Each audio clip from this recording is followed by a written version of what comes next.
자, 오늘 본문은요, 아모스 9장 11절, 12절, 그리고 사도행전 15장 7절부터 18절 두 군데, 아모스 9장입니다. 그날에 내가 다윗의 무너진 장막을 일으키고 그 틈을 막으며 그 허물어진 것을 일으켜서 옛날과 같이 세우고 저희로 에돔의 남은 자들과 내 이름으로 일컫는 만국을 기업으로 얻게 하리니 이는 이를 행하시는 나 여호와의 말이니라.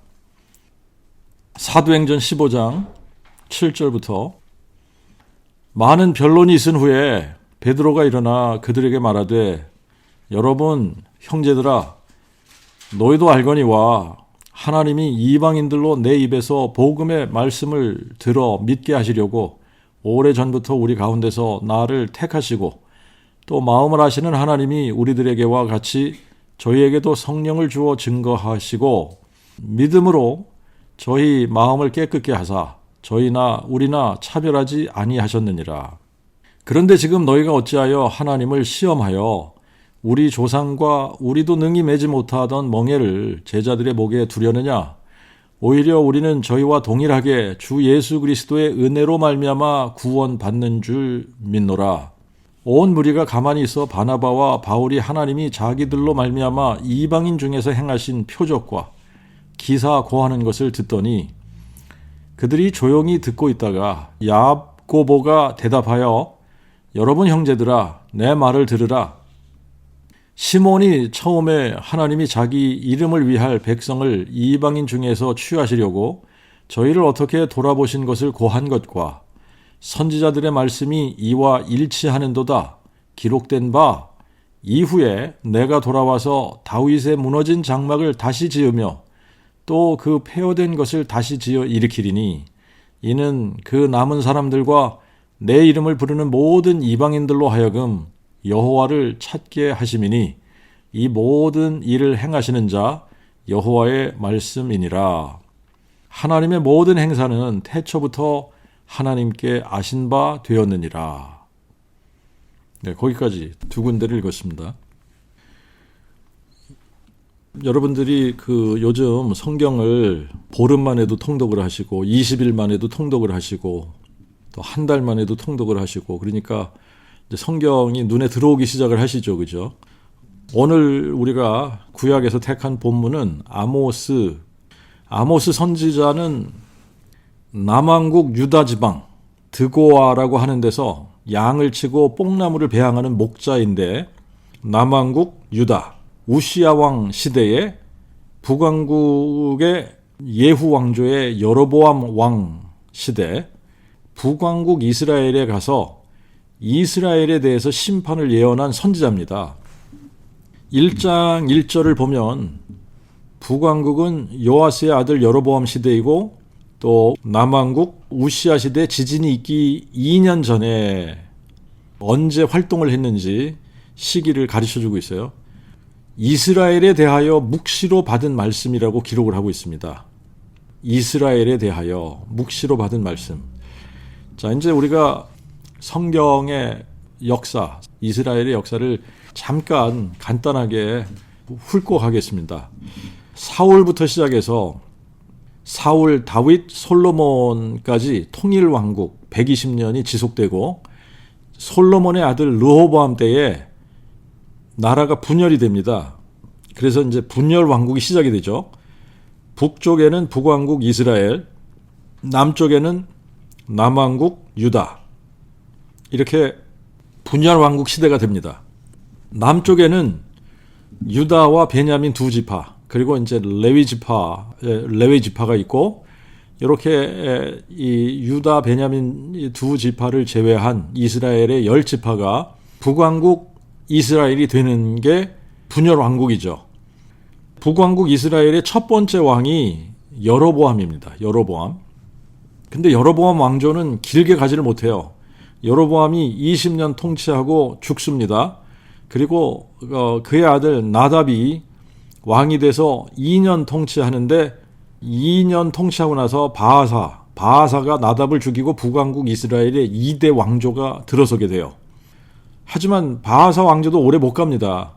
바하사가 24년 통치하고 자기 아들 엘라에게 물려줬는데 엘라가 2년 하고 또 시므리가 엘라를 죽이고 3대 왕조의 왕이 됩니다. 그런데 시므리가 정말 오래 못 가요.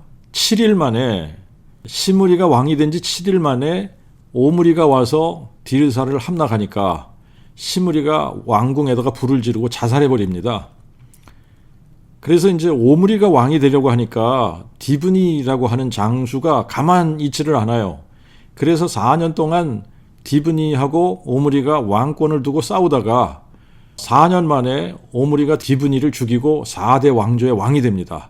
여기서부터 오므리 왕조가 시작이 되는 거예요. 그래서 오므리 12년, 아합 20년, 아하시야 2년, 요람 혹은 여호람 12년 이렇게 해서 46년에 걸쳐 4대를 지나서 예후라고 하는 사람이 여호람을 죽이고 북왕국 이스라엘의 5대 왕조가 됩니다. 예후 왕조는 북왕국 이스라엘 왕조 중에 가장 길게 이어갑니다만 역시 4대밖에 못 가요. 예후가 28년, 여호아스가 17년, 여호아스가 16년, 여로보암 41년 이래서 한 102년을 이어가는데 여로보암 후에 스가랴가 왕이 되지만 6개월 만에 살룸이 스가랴를 죽이고 북왕국 이스라엘의 6대 왕조가 탄생이 되죠. 하지만 살룸은 한 달 통치하고 므나헴에게 살해를 당합니다. 므나헴이 살렘을 쳐 죽이고 북왕국 이스라엘의 7대 왕조의 왕이 돼요. 그래서 므나헴이 10년 하고 므나헴의 아들 브가히야가 왕이 된 지 2년에 베가가 반역을 해서 브가히야를 죽이고 자기가 북왕국 이스라엘의 8대 왕조의 왕이 됩니다.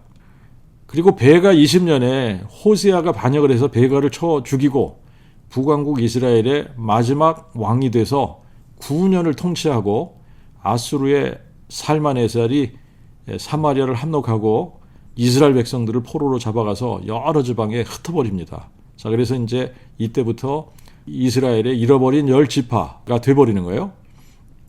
이렇게 북왕국은 여로보암부터 시작해서 호세아까지 왕조가 9번 바뀌면서 약 241년 정도를 이어가요. 그 중에 가장 오래간 왕조가 예후 왕조입니다. 102년에서 103년 정도를 이어갔는데 그 중에 이 북왕국 이스라엘의 가장 번성기는 예후의 왕조 중에서도 여로보암 시대예요. 지금 아모스가 활동하고 있는 바로 그 시대입니다. 북왕국 이스라엘의 가장 번성기였던 바로 이 여로보암 시대에 아모스가 남왕국 유다 사람인데 뽕나무를 기르고 양떼를 먹이다가 선지자로 부름을 받고 북왕국 이스라엘에 와서 이스라엘의 죄악을 드러내면서 심판이 있을 것을 예언하던 선지자입니다. 아모스의 예언의 대상이 거의 대부분은 북왕국 이스라엘을 향한 것이지만 이스라엘의 주변 국가들부터 시작을 해요. 다메섹부터 시작을 합니다. 그래서 다메섹의 죄 서너 가지 때문에 너희들에게 심판이 있을 거야. 그러면서 또 다메섹에 이어서 가사에 대해서도 그리고 두로와 에돔과 암몬, 모압까지 그리고 남왕국 유다까지 이스라엘 주변 국가들에 대한 죄악과 심판에 대한 예언을 합니다. 그러고 나서 이제 이스라엘의 죄악을 나열을 하기 시작을 해요. 이스라엘의 죄악을 아모스가 나열한 것들을 제가 나열을 한번 해보겠습니다. 이 북왕국 이스라엘의 죄는 기본적으로 우상숭배가 깔려져 있어요. 기본적으로 베델과 단에 금송아지를 만들어 놓고 우상숭배하는 이걸 바탕으로 이 북왕국의 이 백성들이 얼마나 도덕적으로 타락하고 또 불의한 삶을 살고 있는지를 지금 아모스가 적나라하게 지적을 하고 이런 것들을 드러냅니다. 은을 받고 의인을 판대요. 은을 받고 의인을 팔며 신 한 켤레를 받고 궁핍한 자를 팔고 가난한 자의 머리에 있는 티끌을 탐내고 겸손한 자의 길을 굽게 하고 아들과 그 아비가 같은 여인을 취하고 전당 잡은 옷을 취하고 나실인에게 가서 포도주를 마시게 하고 선지자에게는 예언하지 말라고 하고 강포와 약탈을 일삼고 부녀자들은 가난한 자를 학대하고 궁핍한 자를 제압하면서 남편들에게는 술을 가져다가 우리로 마시게 하라 그런대요. 그리고 공법을 독초로 바꾸고 정의를 땅에 던지고 책망하는 자를 미워하고 정직히 말하는 자를 싫어하고 가난한 자를 밟고 부당한 세를 취하고 의인을 학대하고 뇌물을 받고 궁핍한 자를 그릇가게 하고 공의를 쓸개로 변하며 정의의 열매를 독초로 바꾸고 허무한 것을 기뻐하고 궁핍한 자를 삼키고 가난한 자를 망하게 하며 거짓 저울로 속이고 은으로 가난한 자를 사며 신 한 켤레로 궁핍한 자를 사고 찌꺼기 밀도 파는 죄를 범하면서 백성들이 제사를 지내고 절기를 지키기 위해 예루살렘에 가다가 보면은 마음이 유다로 향할까봐 베델과 다니는 금송아지 우상을 세우고 절기는 자기들 멋대로 날짜를 옮겨서 아무나 제사장이 되고 싶은 사람들은 저속한 사람들일지라도 제사장 일을 하게 하고 이런 우상숭배와 각종 죄를 범하면서 하나님의 진노를 쌓게 된 겁니다. 그래서 아모스가 하나님의 심판이 있을 거야 라고 예언을 하는 거예요. 그러면서 너희가 여호와를 찾으면 살 거야. 여호와를 찾으면 살리니 악을 버리고 여호와를 찾으라 그럽니다. 너희가 살기 위해서 여호와를 찾으라 그러는데 사람들이 여호와를 찾나요? 안 찾지요. 오히려 아모스에게 너는 유다 땅으로 도망가서 거기서나 떡을 먹고 거기서나 예언하라 그럽니다. 그래도 아모스는 자기가 본 환상과 여호와께 받은 말씀을 끝까지 선포합니다. 이스라엘 중에 1000명이 있던 성읍에 100명만 남게 될 거고 100명 있던 성읍에는 10명만 남게 될 거다. 모든 광장에는 애곡함이 있겠고 모든 포도원에 애곡이 있을 것이고 절기를 애통으로 노래를 애곡으로 바꾸며 기근을 보내는데 양식이 없어서 줄이는 것이 아니라 물이 없어서 가라는 것이 아니라 여호와의 말씀을 듣지 못하는 기갈이 있을 거다 그럽니다. 그리고 마지막 환상에는 대주제 여호와께서 제단 곁에 서서 이렇게 말씀을 하시는 거예요. 기둥 머리를 쳐서 문지방이 움직이게 하며 그곳으로 부서져서 무리의 머리에 떨어지게 하라. 내가 그 남은 자 전부를 죽이리니 그 중에서 도망쳐도 도망하지 못하며 그 중에서 도피하여도 피하지 못하리라. 비록 저희가 파고 음부에 내려가도 내 손이 거기서 취하여 낼 것이요 비록 저희가 하늘로 올라가도 내가 거기서 취하여 내리울 것이며 갈멜산 꼭대기에 숨을지라도 내가 거기서 찾아낼 것이요 내 눈을 피하여 바다 밑에 숨을지라도 내가 거기서 뱀을 명하여 물게 할 것이요 그들이 그 원수 앞에 사로잡혀 갈지라도 내가 거기서 칼을 명하여 죽이게 할 것이라. 내가 저에게 주목하여 화를 내리고 복을 내리지 아니하리라. 무서운 심판의 메시지를 전하고 있는 겁니다. 가장 번성하는 시기, 가장 북왕국 이스라엘 중에 경제적으로 풍요한 시대에 지금 이러한 죄악상들을 적나라하게 드러내면서 하나님의 심판의 메시지를 전하고 있는 거예요. 그런데 9장에 가서 이런 말씀을 하십니다. 9장 8절에 보면 보라 대주제 여호와 나의 눈은 범죄한 나라를 주목하여 그 나라를 지면에서 멸하느니라. 그러나 야곱의 집만은 완전히 멸하지 아니하리라. 여호와의 말씀이니라. 다른 범죄한 나라들은 지면에서 멸할지라도 이스라엘은 완전히 멸하지 않으시겠다는 거예요.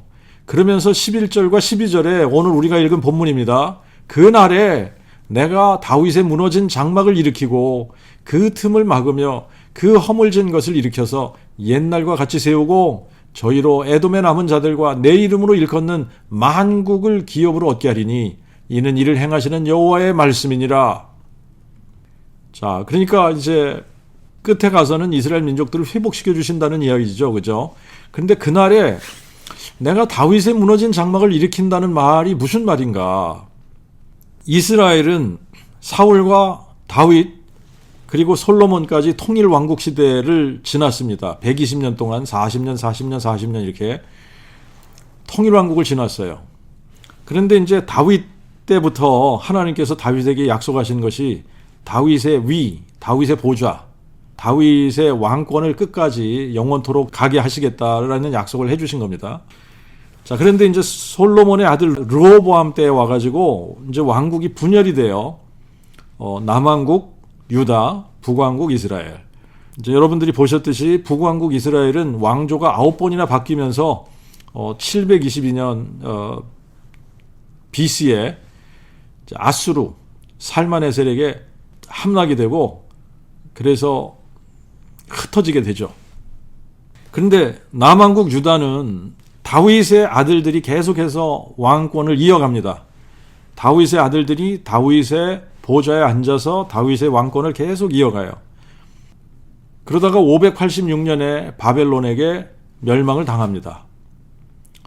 자, 그런데 이스라엘에 대해서 예언을 하다가 이스라엘에 대해서 이스라엘을 쳐서 예언을 하던 아모스가 갑자기 그날에 내가 다윗의 무너진 장막을 일으킨다라는 거예요. 다윗의 무너진 장막을 일으킨다. 이게 무슨 말일까? 제가 그 복음을 깨닫지 못했을 때에는 이게 무슨 말인지 이해가 안 됐습니다. 근데 그 복음이 깨달아지고 나서야 이 말씀이 무슨 말씀인지 그제서야 이해가 됐는데 어떤 인생인지는 모르겠는데 미국 사람이 쓴 거를 한국 사람이 이제 번역을 한 건데 다윗의 무너진 장막을 일으키라 뭐 이런 비슷한 제목의 책을 누가 썼어요. 그런데 누군가가 그 책을 사서 읽고서는 그냥 예배당에 놔두고 간 겁니다. 그래서 제가 그거를 한번 이렇게 슬쩍 훑어본 적이 있는데 그 보니까 이 사람도 무슨 얘기하는지 자기도 모르는 것 같아요. 굉장히 횡설수설하면서 이게 예배를 회복하라는 말씀이다. 그러면서 예배를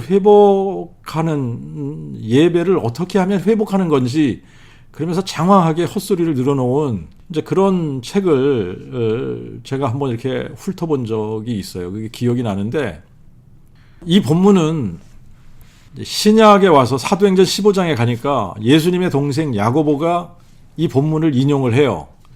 그런데 사도행전 15장은 예루살렘 공회라는 이런 제목으로 유명한 장입니다. 이게 이제 무슨 이야기냐면 안디옥에 처음으로 이제 이 안디옥의 이방인들을 중심으로 해서 이제 이게 교회가 세워지죠, 그죠? 그래서 여기에 지금 바나바가 가서 이렇게 사역을 하면서 바울을 데리고 와서 여기서 같이 사역을 하고 있었단 말입니다.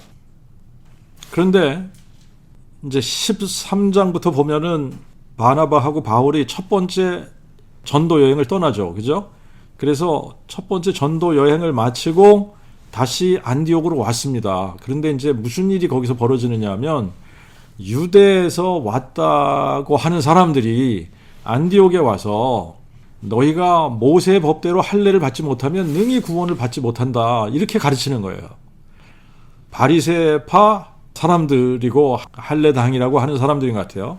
자, 이제 이 사람들이 너희들도 모세의 법대로 할례를 받아야 구원을 받는 거야. 그러니까 구원을 받는 조건으로 너희가 모세의 율법대로 할례를 받아야지 된다. 자, 그러니까 이 문제를 가지고 바울과 바나바가 한 팀이 되고 또 이 바리새파, 이 할례당들이 또 한파가 돼서 이게 지금 다툼과 변론이 일어났어요. 그런데 이게 해결이 안 되는 거예요. 서로 바나바하고 바울은 그 믿음으로 말미암아 은혜로 구원을 받는 거지 할례를 받아서 구원을 받는 게 아니다. 뭐 이렇게 이제 주장을 했을 거고 이 사람들은 끝까지 모세 법대로 할례를 받아야 구원을 받는다.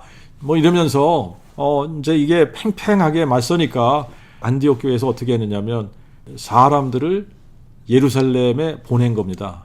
예루살렘 교회에 보낸 거예요. 그래서 사도들과 장로들에게 보내서 이 문제를 해결을 보려고 그래서 사도들과 장로들이 이 문제를 논의하고 해결하기 위해서 공회를 소집해서 모인 게 지금 사도행전 15장의 기록이에요. 그래서 예루살렘 교회에 사도들과 장로들이 이 문제를 논의하기 위해서 지금 모였습니다. 많은 변론이 있은 후에 베드로가 일어나서 이렇게 말을 하는 거예요. 여러분 형제들아, 너희도 알지 않냐? 하나님이 이방인들로 내 입에서 그 복음의 말씀을 들어서 믿게 하시려고 오래전부터 우리 가운데서 나를 택하시고 또 마음을 아시는 하나님이 우리들에게와 같이 저희에게도 성령을 주어 증거하시고 그 믿음으로 저희 마음을 깨끗게 하사 저희나 우리나 차별하지 아니하셨다. 그런데 지금 너희가 어찌하여 하나님을 시험하여 우리 조상과 우리도 능히 매지 못하는 멍에를 제자들의 목에 두려느냐. 우리는 저희와 동일하게 주 예수 그리스도의 은혜로 말미암아 구원을 받는 줄 믿는다. 이렇게 이야기를 한 겁니다. 이렇게 이야기를 할 때 바나바와 바울이 또 일어나서 이방인 중에서 자기네들이 그 복음을 선포하면서 하나님께서 자기들을 통해서 행하신 표적과 기적 이런 것들을 쭉 이야기를 한 것 같아요. 그러니까 사람들이 이것을 들으면서 조용하게 있었는데 그러다가 야고보가 이제 일어나서 이야기를 하는 겁니다. 여러분 형제들아, 내 말을 들으라. 자, 여기서 야고보는 사도 야고보가 아닙니다. 예수님의 동생 야고보예요. 그러니까 예루살렘 교회의 장로 중에 한 사람인 야고보, 예수님의 동생이에요. 여러분 형제들아, 내 말을 들으라. 시몬이 처음에 하나님이 자기 이름을 위할 백성을 이방인 중에서 취하시려고 저희를 어떻게 돌아보신 것을 고한 것과 선지자들의 말씀이 이와 일치한다.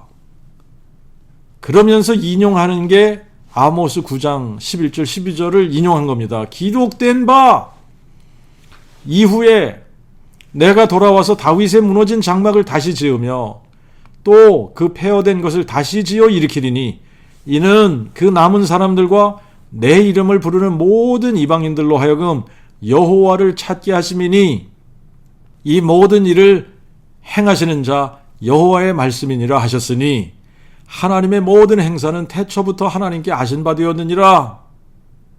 자, 예수님의 동생 야고보가 예루살렘 교회의 리더가 되었습니다. 그래서 사도들과 같이 이 문제를 논의하다가 아모스 9장 11절 12절을 인용하면서 결론을 내려버려요. 그런데 우리가 아모스 9장을 가서 다시 한번 보면 아모스 9장에는 이렇게 기록을 했습니다. 그날에 내가 다윗의 무너진 장막을 일으키고 그 틈을 막으며 그 허물어진 것을 일으켜서 옛날과 같이 세우고 저희로 에돔에 남은 자들과 내 이름으로 일컫는 만국을 기업으로 얻게 하리니 이는 이를 행하시는 여호와의 말씀이니라. 근데 야고보는 이렇게 아모스의 말씀을 인용을 했어요. 이후에 내가 돌아와서 다윗의 무너진 장막을 다시 지으며 또 그 폐허된 것을 다시 지어 일으키리니 이는 그 남은 사람들과 내 이름을 부르는 모든 이방인들로 하여금 여호와를 찾게 하심이니 이 모든 일을 행하시는 자 여호와의 말씀이니라.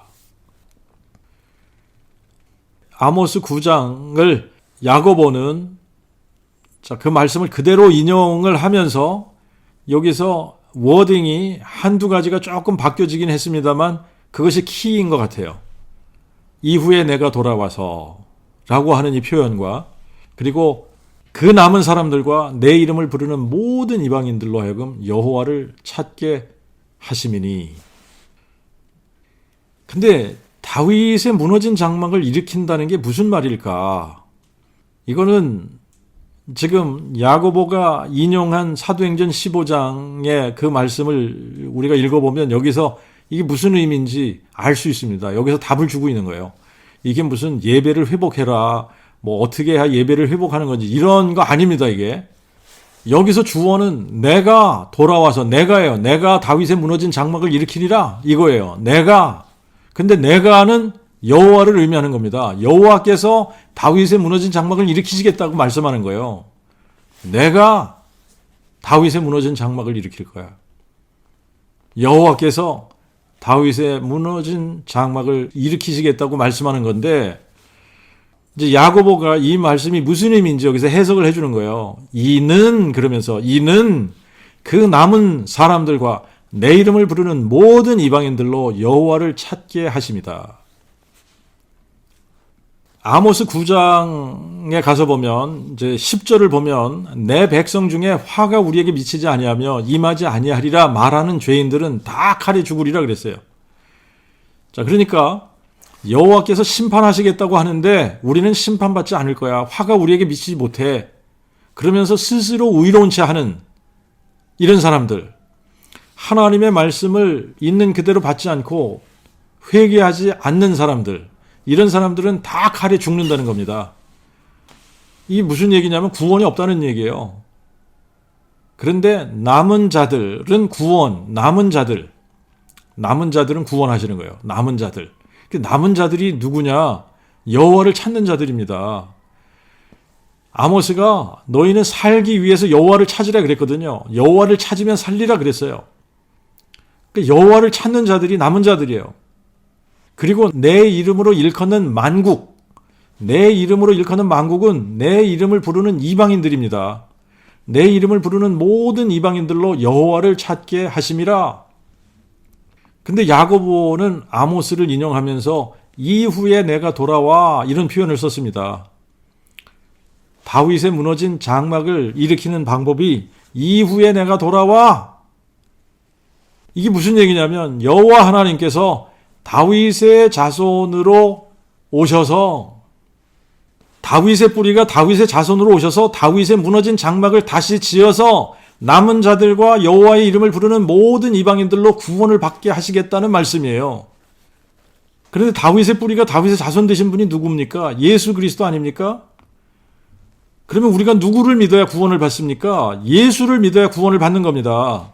예수의 이름 외에 천하의 구원을 받을 만한 다른 이름을 주신 적이 없다 그랬어요. 그러면 예수가 누구냐? 이게 굉장히 중요한 겁니다. 예수가 누구냐? 여호와 하나님이 사람 되신 분, 여호와 하나님이 다윗의 뿌리잖아요. 그런데 다윗의 뿌리이신 여호와 하나님이 다윗의 혈통으로 나셔서 다윗의 자손이 되시겠다는 이야기예요. 그래서 예수님은 다윗의 뿌리요 자손이신 겁니다. 여호와 하나님이 사람 되신 분, 다윗의 뿌리가 다윗의 자손 되신 분, 이분이 예수 그리스도인 거예요. 그래서 내 이름을 부르는 모든 이방인들로 여호와를 찾게 하심이라 그랬는데, 이방인들이 예수의 이름을 부르고 예수의 이름으로 구원함을 받았지 여호와의 이름을 부르고 여호와의 이름으로 구원을 받은 게 아니거든요. 사도들이 다니면서 선포한 게 예수의 이름을 선포한 거거든요. 왜 그러냐면 예수님이 바로 여호와 하나님이시기 때문에 예수를 믿으면 여호와를 믿는 것이 되는 거예요. 예수의 이름을 부르면 여호와의 이름을 부르는 것이 되는 겁니다. 예수를 찾으면 여호와를 찾는 것이 되는 거예요. 여호와 하나님이 사람 되시면서 다윗의 혈통으로 다윗의 자손이 되셔서 다윗의 무너진 장막을 다시 지으시겠다는 거예요. 그 폐허된 것을 다시 일으키시겠다는 겁니다. 이번에는 이방인들도 여호와를 찾는 자들은 모두가 다 다윗의 장막에 모아 다윗의 양떼가 되게 하시겠다라고 말씀하시는 거예요. 자, 그런데 우리가 에스겔 34장하고 37장을 잠깐 가서 보겠습니다. 에스겔 34장 23절 24절을 보면 내가 한 목자를 그들 위에 세워 먹이게 하리니 그는 내 종 다윗이라. 그가 그들을 먹이고 그들의 목자가 되리라. 이에 나 여호와는 그들의 하나님이 되고 내 종 다윗은 그들 중에 왕이 되리라. 나 여호와의 말이니라. 근데 이 말씀을 또 에스겔 37장에 가서 또 반복을 합니다. 에스겔 37장 24절 25절에 가서 보면 또한 내 종 다윗이 그들의 왕이 되리니 그들에게 한 목자가 있을 것이라. 그들이 내 규례를 준행하고 내 율례를 지켜 행하면 내가 내 종 야곱에게 준 땅 곧 그들의 열조가 거하던 땅에 그들이 거하되 그들과 그 자자 손손이 영원히 거기 거할 것이요 내 종 다윗은 영원히 그들의 왕이 되리라.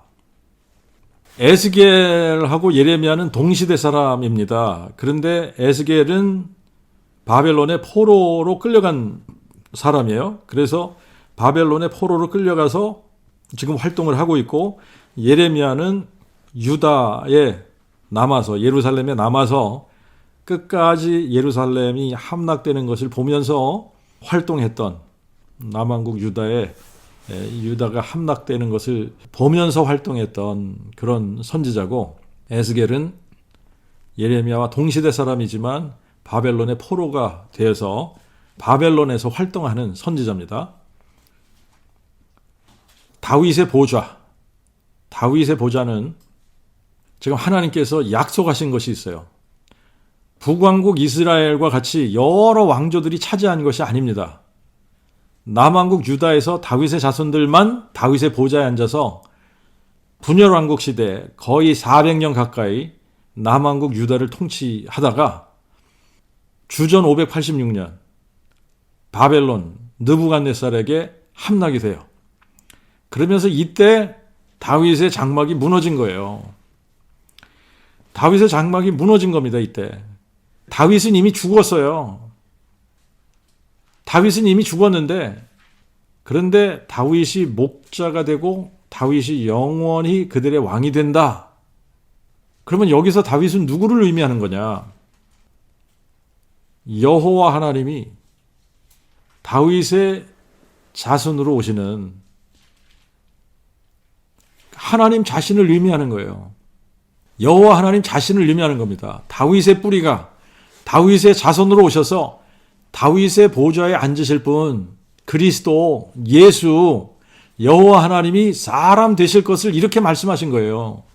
자, 이거를 우리가 누가복음 1장에 가서 한번 또 보겠습니다. 누가복음 1장 31절부터 33절에 보면 가브리엘이 마리아에게 이런 말을 해줘요.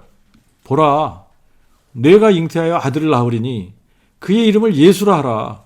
저가 큰 자가 되고 지존자의 그 아들이라 일컬음을 받을 것이요.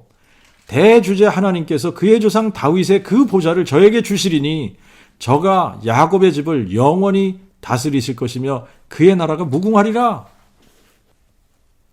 마리아, 동정녀 마리아인데 동정녀 마리아가 잉태해서 아들을 낳았는데 그 아들을 예수라고 하라는 거예요.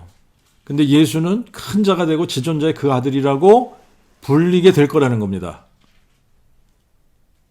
그리고 대주제 하나님께서 그의 조상 다윗의 그 보좌를 저에게 주실 것이다. 자, 이제 우리가 여기서 이해하고 넘어가야 되는 게 하나님이 사람이 되셨다. 그런데 동정녀의 몸을 통해서 잉태되어져서 한 아기로 한 아들로 이 세상에 태어나게 됐다. 그러면 그 육체를 가진 그분에게는 분명하게 아버지가 있어야지 된다라고 하는 겁니다. 그런데 성령에 의해서 잉태되었기 때문에 성령께서 아버지가 되시는 거예요. 자, 그래서 이제 그 부분이 분명해지면 지금 이 부분이 헷갈리지 않게 되는데, 그래서 육체를 가지신, 육체는 하나님을 향해서 아버지라고 부르는 게 당연하고, 또 하나님은 예수님을 향해서 나의 사랑하는 아들이라고 그렇게 표현하는 것이 당연한 거고, 그래서 하나님의 그 아들 예수 그리스도에게 이분이 다윗의 혈통으로 나오셨기 때문에 다윗이 육체적으로는 그의 조상이 되는 겁니다. 그의 조상 다윗의 그 보좌를 저에게 주셔서 저가 야곱의 집을 영원히 다스리게 될 거다. 그리고 그의 나라가 무궁하리라 그랬습니다. 자, 이거를 이사야 9장 6절하고 7절에 가서 이제 확인을 또 해봐야 돼요, 우리가. 이사야 9장 6절과 7절에는 이렇게 예언을 합니다. 한 아기가 우리에게 낳고 한 아들을 우리에게 주신 바 되었는데 그의 어깨에는 정사를 메었고 그의 이름을 기묘자라 모사라 전능하신 하나님이라 영존하시는 아버지라 평강의 왕이라 할 것임이라. 그의 정사와 평강의 더함이 무궁하며 또 다윗의 보좌에 앉아서 그의 나라를 굳게 세우고 지금부터 영원토록 공평과 정의로 그것을 보존하실 것이라. 만군의 여호와의 열심히 이를 이루시리라. 자, 이거를 종합을 해보면요, 전능하신 하나님 여호와, 영존하시는 아버지 여호와잖아요. 평강의 왕 여호와께서 다윗의 혈통의 한 아기로 한 아들로 주신 바 되셔서 다윗의 보좌에 앉아서 다윗의 무너진 장막을 다시 일으키신다는 거예요. 다윗의 무너진 장막을 일으키시는데 이번에는 그 남은 자들과 여호와의 이름을 부르는 모든 이방인들도 포함시키겠다는 겁니다. 여호와의 이름을 부르는 모든 이방인들도 다윗의 장막 안으로 부르셔서 그들로 여호와를 찾게 하시겠다는 거예요. 그런데 이방인들이 여호와의 이름을 부르는 게 아니라 예수의 이름을 부른단 말이죠. 우리도 예수의 이름을 부르잖아요. 우리가 여호와의 이름을 부르는 게 아니라 예수 그리스도를 부른단 말이죠. 예수의 이름을 부른단 말이에요. 왜 그러냐 하면 예수가 여호와의 이름으로 오신 분이기 때문에 그러는 거예요. 예수가 여호와 하나님이 사람 되신 분이기 때문에 예수의 이름을 부르는데 여호와의 이름을 부르는 것이 되는 거예요. 예수는 다윗의 뿌리면서 자손이기 때문에 예수를 찾으면 여호와를 찾는 것이 되는 겁니다. 언제까지 이방인들을 모으시느냐? 이방인의 충만한 수가 차기까지 모으시는 거예요. 하나님께서 정하신 이방인의 충만한 수가 얼마인지는 알 수가 없어요. 그렇지만 우리가 계시록 7장 9절에 가서 보면 각 나라와 족속과 백성과 방언에서 아무도 능히 그 수를 셀 수 없는 큰 무리가 흰 옷을 입고 그 손에 종려가지를 들고 보좌 앞과 어린 양 앞에 서 있는 것을 우리가 보게 됩니다.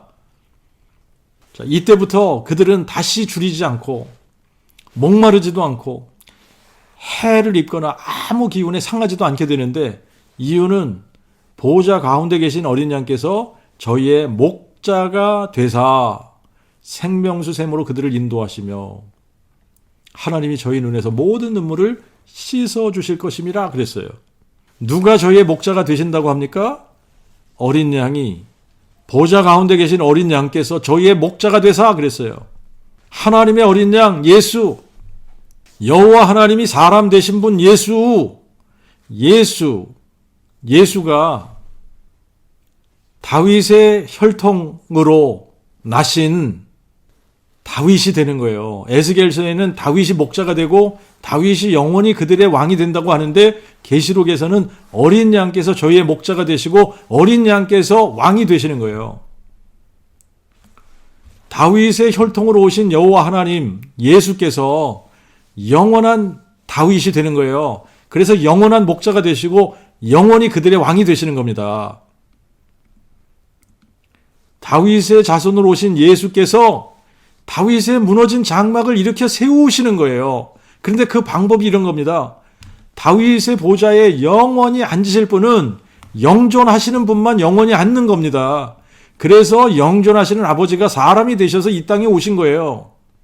그런데 그분의 이름이 예수입니다. 예수 안에는 영원한 생명이 있는데 이 영원한 생명이 하나님 자신인 거예요. 영원한 생명을 다른 말로 하면 부활인 거예요. 부활 생명. 그런데 예수님이 내가 부활이고 내가 생명이다 그러잖아요. 나는 부활이요 생명이니. 예수님은 죽어도 사는 거고 영원히 사시는 분이에요. 사람들은 예수님을 십자가에 죽었지만 예수님은 장사 지낸 지 사흘 만에 죽은 자들 가운데서 부활하셔서 자신이 부활이고 생명이심을 확증해 주신 겁니다. 그러므로 예수님이 다윗의 혈통으로 나셔서 다윗의 보좌에 영원히 앉으실 분이다 라고 하는 것을 부활로 선포해 주신 거예요. 이것이 그 복음인 겁니다. 그래서 그 복음 선포를 듣고 예수께서 죽은 자 가운데서 다시 사셔서 예수님이 부활이고 생명이심을 마음에 믿는 이 사람들을 다윗의 장막으로 모으시는데 이방인의 충만한 수가 차기까지 모으신다는 거예요. 그래서 로마서 11장 25절에 가서 보면 형제들아 너희가 지혜 있다고 스스로 자만치 않도록 이 비밀을 너희가 모르기를 원치 아니하노니 그러면서 이방인의 충만한 수가 들어오기까지 이스라엘의 일부가 완악하게 된 것이라. 그리하여 온 이스라엘이 구원함을 받으리니. 이방인의 충만한 수가 먼저 채워져야 돼요. 이방인의 충만한 수가 먼저 채워지고 나면 온 이스라엘이 구원함을 받게 된다는 겁니다. 근데 마태복음 24장 14절에 가서 보면 예수님께서 이렇게 말씀하셨어요. 이 나라의 그 복음이 모든 민족에게 증거되기 위하여 온 세상에 전파되어야 하리니 그제야 끝이 오리라. 그 복음이 모든 민족에게 증거되어야 하고 그래서 이방인의 충만한 수가 채워지면 그제야 다윗의 혈통으로 나신 다윗의 뿌리이신 예수 그리스도께서 만왕의 왕으로 이 세상에 다시 오시게 되는 겁니다. 그때에 구원자가 시온에서 나오셔서 야곱에게서 경거치 않은 것들을 제하시게 되는 거예요. 그러면 온 이스라엘이 구원함을 받게 되는 겁니다. 그때부터 세상 나라들이 그리스도의 나라가 되어서 그리스도께서 다윗의 보좌에 앉아 다윗의 무너진 장막을 다시 짓고 그 폐허된 것을 다시 지어 일으켜서 그의 나라를 굳게 세우고 공평과 정의로 세세무궁토록 통치하면서 보존하시게 되는 거예요. 자, 이거를 간단하게 제가 정리하고 마치겠습니다. 내가 다윗의 무너진 장막을 일으키리라 하신 말씀은 영존하시는 아버지 여호와 하나님이 다윗의 혈통의 한 아기, 한 아들로 오셔서 죽은 자들 가운데서 부활하심으로 그 복음 선포를 하기 시작하신 거예요. 그래서 그 복음을 마음에 믿는 이방인의 충만한 수를 구원하시고, 그리고 이스라엘의 남은 자들을 구원해서 이 땅에 두 번째 오심으로 다윗의 보좌에 앉아 다윗의 무너진 장막을 다시 일으키시는 겁니다. 그래서 그의 나라를, 여기서 그의 나라, 메시아의 왕국이 되는 거예요.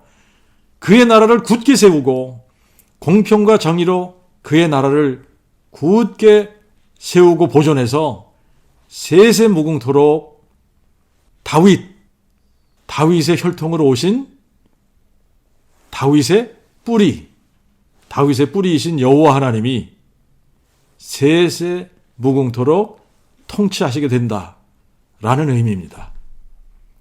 자, 오늘은 여기까지 하겠습니다.